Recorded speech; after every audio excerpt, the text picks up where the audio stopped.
Olá pessoas, este é mais um vídeo meu aqui na internet, tá? Me desculpem se vocês ouvirem algum barulho aqui na rua e que estão fazendo uma obra aqui na avenida. Pode ser que o barulho atrapalhe um pouco. Vamos ver o quanto que esse microfonezinho bom aqui consegue isolar desse som externo aí, beleza? Coloquei até ele um pouco mais direcionado para minha boca para ver se isola um pouco esse barulho do fundo. Eu vou fazer esse vídeo aqui só para comentar uma notícia que saiu, tá? E já estão traduzindo para o português já sobre a questão da cesariana, tá? Estar atrapalhando a nossa evolução ou alguma coisa assim. Primeiro eu vou comentar algumas coisas sobre o que nós sabemos sobre o tamanho do cérebro humano e os problemas de parto, e depois eu vou comentar um pouco sobre o artigo, o que ele diz e o que ele não diz, tá? Bom, primeira coisa que a gente sabe já há muito tempo, a cabeça humana, ela é muito grande para passar pelo canal vaginal de uma mulher que anda ereta, né, e portanto não tem aí tanto espaço para deixar passar a criança. Só que a questão é, o cérebro humano, né, ele é uma das maiores aquisições evolutivas que a gente tem, né, então era realmente necessário que os bebês nascessem com cérebros grandes para que depois, com o crescimento constante, esse cérebro também ficasse avantajado na fase adulta. Ou seja, a vantagem de ter um cérebro gigantesco deve ter sido realmente muito grande no meio em que a gente vivia. Provavelmente o crescimento do nosso cérebro está mais ligado às nossas atividades intraespecíficas, ou seja, a nossa comunicação com outros membros do mesmo bando, do que com resolução de problemas. Mas eu não vou fazer esse vídeo aqui para falar sobre o desenvolvimento do cérebro humano. É só para falar que valia a pena para a sobrevivência. Aqueles que se reproduziram mais eram aqueles que tinham cérebros maiores, ou seja, eles tiveram realmente mais sucesso. Só que isso gerou esse problema do parto, né? Porque, afinal de contas, como é que vai passar uma cabeça tão grande por um canal tão pequeno? E a solução encontrada, entre aspas, foi o nascimento prematuro, tá? Então todas as crianças humanas nascem prematuras. A gente consegue ver isso muito claramente porque os bebês humanos, quando eles nascem, eles ainda têm a moleira, né? Que é aquela parte aqui não ossificada, tá? No meio dos ossos do crânio, que é justamente para ela continuar com uma certa maleabilidade, para ela afunilar e conseguir passar pelo canal vaginal da mulher, tá? Então, se nós nascêssemos plenamente aptos, né, a gente não teria tanta dificuldade, né, nos primeiros meses de vida, né, que você é totalmente dependente dos seus pais, ou enfim, de quem quer que esteja te cuidando. Se você for olhar os nossos primos mais próximos, no caso os chimpanzés, bonobos, gorilas, e mesmo outros mamíferos, os filhotes já nascem prontos, já nascem lá, tipo, para viver a vida, tá tudo ok, entendeu? Não tem essa questão de não ossificação da cabeça. Imagina, o crânio é talvez a parte óssea que protege a área mais importante do teu corpo, então seria meio burrice nascer com uma parte mole, né, no meio da cabeça ainda não formada, a menos que esse fosse o único jeito de nascer. Então, essa foi uma alternativa. Para compensar isso, você teve que aumentar os cuidados parentais, né? Ou seja, o cuidado que os pais dedicam para o bebê, né? Assim que ele nasce, porque ele nasce muito prematuro. Ainda há uma discussão evolutiva se o aumento do cuidado parental acabou favorecendo também o nascimento de bebês prematuros ou se o nascimento de bebês prematuros acabou favorecendo o aumento do cuidado parental. A gente não sabe direito qual é o vetor ali disso daí e às vezes pode ter sido os dois ao mesmo tempo, tá? A evolução, ela trabalha muito com essa questão de o que vale mais, entendeu? Eu tô falando de dinâmica populacional, ou seja, dentro de populações, quem sobrevive melhor àquele ambiente e quem acaba tendo mais filhos. Era quem tinha um cérebro maior? Beleza, então você teve aí que rolar uma certa seleção sobre as mulheres também com relação ao nascimento dos filhos para que esse cérebro grande se mantivesse. O grande problema é o seguinte, como o quadril das mulheres também não é lá tão largo assim, por mais que ele seja mais largo que o dos homens, também por questões evolutivas, tá? Nem sempre o tamanho do bebê é condizente com aquilo ali, que fazem com que a nossa espécie tenha uma mortalidade maternal muito grande. Então, se você for lembrar como que as coisas funcionavam na medicina obstétrica até 100 anos atrás, antes digamos assim, do boom medicinal que a gente teve, né, do avanço na medicina, você vai ver que a quantidade de óbitos de mulheres era altíssimo, era muito mais alto do que depois que os médicos passaram a usar técnicas muito simples, como lavar as mãos ou a cesariana. Não tem como, você tem às vezes um bebê grande demais para passar num buraco pequeno demais e as contrações e a dilatação da mulher não é suficiente para isso. Antigamente saía por fórceps até, né? Você tinha que fazer aquele negócio de metal, né? Uma tesourona de metal que pegava a cabeça da criança. A criança às vezes até ficava com problemas mentais por causa disso daí, né? Tá? O que acontece? Esses caras que fizeram essa pesquisa, que foi publicada na PNAS, tá? Que é uma das revistas mais prestigiadas do mundo, né, mais confiáveis, com maior índice de impacto, né, a Proceedings of the Natural Academy of Science, né, dos Estados Unidos. Philip Mitterhecker, Simon Huttiger, Barbara Fisher, Mihaela Pavlev, né? Eles são, pelo que eu entendi, de Viena, da Áustria. Tá? Eles fizeram um modelo matemático tentando demonstrar que o grande aumento das cesarianas, né, da prática das cesarianas, está afrouxando o processo seletivo da humanidade e fazendo com que cada vez mais nós fiquemos dependentes desse processo. Qual é a base do que eles estão alegando no começo, né, quando você vai ler a introdução do artigo? Estão dizendo que é muito discutido em ciências evolutivas sobre a questão da proporção da cabeça do bebê, né, do tamanho do bebê, e da abertura do canal vaginal, e eles propõem um gráfico mostrando o nível ótimo, né, um nível ótimo em que você tem, que eles chamam de fitness, né, seria a adaptabilidade, né, pelas contas deles aqui do modelo matemático que eles fizeram, eles chamam de D, em que você tem ali uma proporção do tamanho do bebê e da largura do quadril da mãe, que vai fazendo com que a adaptabilidade aumente, chega num determinado tamanho que ou o bebê é grande demais, ou a mulher tenha o quadril estreito demais, e aí a adaptabilidade cai, despenca como se fosse um meteoro, assim, porque aí a chance de óbito é quase 100%. 100 anos atrás, quando você não tinha intervenções cirúrgicas de cesariana, essa mulher estava condenada à morte, né? E o bebê também. Às vezes dava para salvar o bebê e matar a mãe, mas muitas vezes matavam os dois juntos. Quando você desenvolveu a cesariana, aí você afrouxou isso, daí você permitiu que mulheres que antes morreriam no parto tivessem seus filhos, desde que, obviamente, essa cesariana fosse bem executada, né? E fosse marcada com antecedência. Aí uma segunda coisa que eles comentam aqui é que essa questão da largura do quadril da mãe e tamanho do bebê, tem uma questão genética, mas ela não é determinantemente, sabe, não é uma questão simples, não é uma correlação tão simples. Se você tem o quadril largo, é muito provável que você tenha herdado isso dos seus pais, seja do pai ou da mãe, certo? Então é uma característica física que faz com que a mulher tenha o quadril largo. E eu não tô falando de bunda, tá, gente? A bunda é a quantidade de gordura pra trás, tá? Tô falando de quadril largo, que é a distância, eles falaram aqui, a proporção dos isquios, tá? Ou seja, é como realmente você consegue ver a capacidade pélvica da mulher pra carregar um bebê e conseguir colocar ele pra fora quando ele já tá na hora de sair. O problema é que eles falaram que tem muitas coisas, tem muitas variáveis, inclusive variáveis sociais, tá? Porque o tamanho do bebê pode variar dependendo do tipo de condições ambientais que você tá dando, tá? O bebê na gestação mesmo. Eles dão um exemplo muito interessante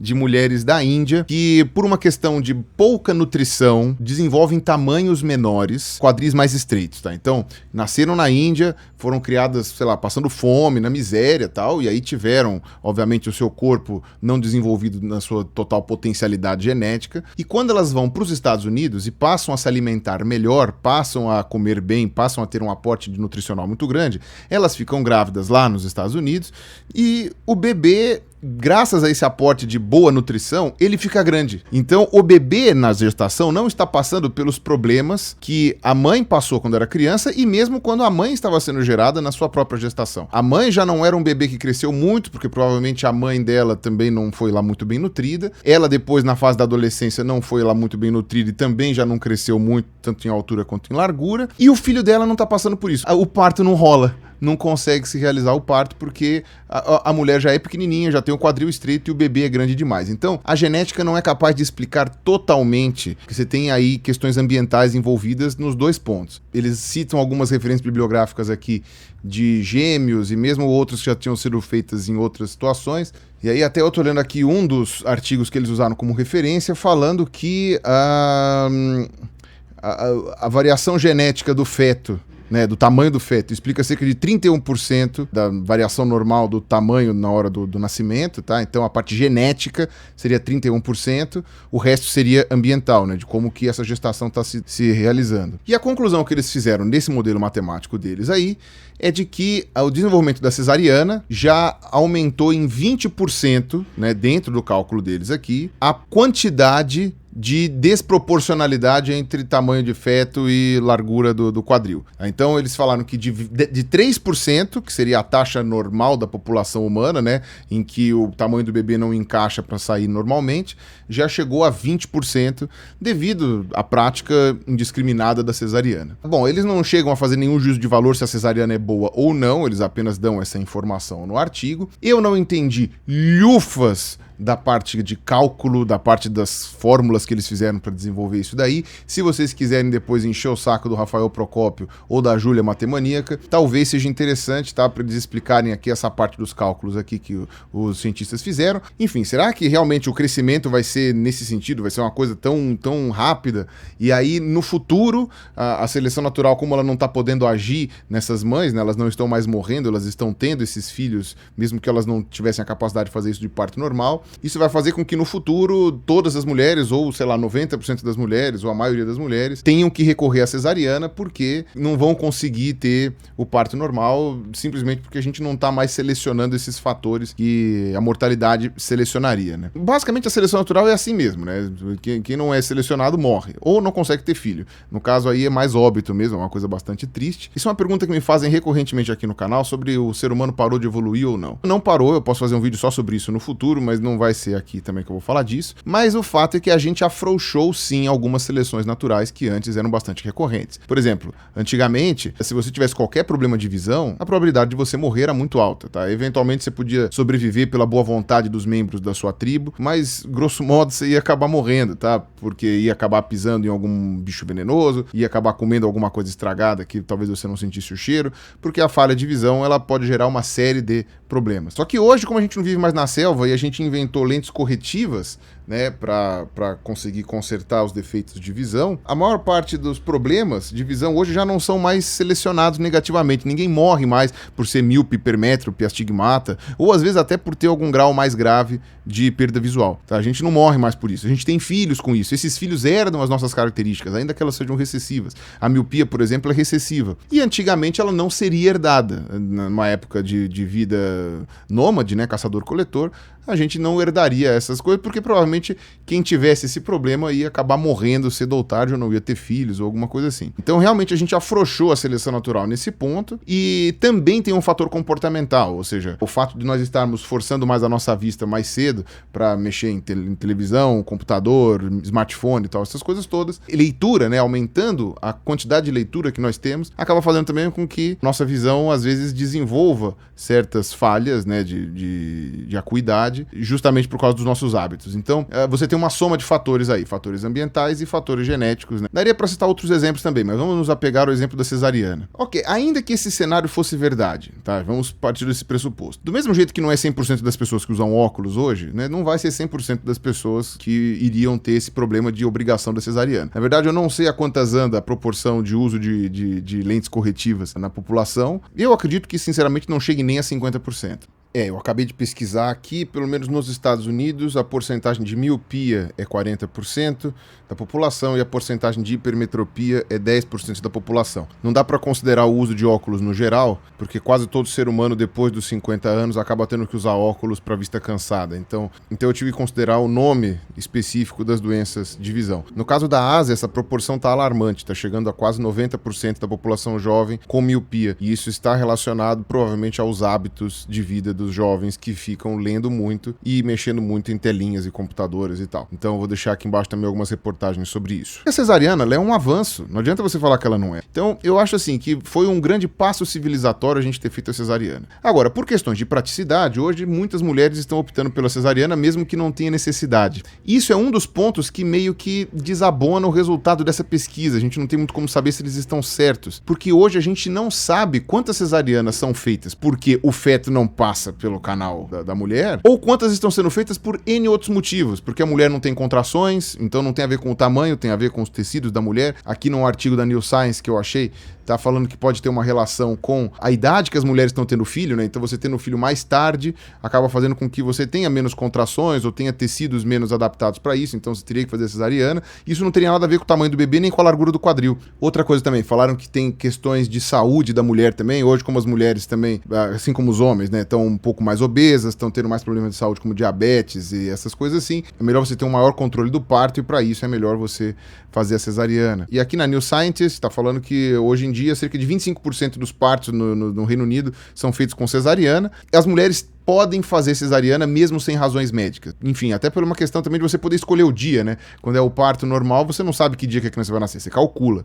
Né? Cesariana, você vai lá, marca com o médico, ele vai lá, faz o procedimento no dia e tal, e você sai com todo o planejamento. Porém, essa pesquisa fica um pouco inválida justamente por causa disso, porque ele parte do pressuposto dessa porcentagem de riscos, só que essa porcentagem de risco é baseada no cálculo que ele acha que são 3%, né, de pessoas que têm essa desproporção entre tamanho do bebê e largura da cintura, e a gente não sabe quanto de cesariana tem sido feito por causa disso, tá? Inclusive tem um outro artigo falando aqui que a maior parte dessas cesarianas que acabam acontecendo por tamanho do bebê são cesarianas não planejadas.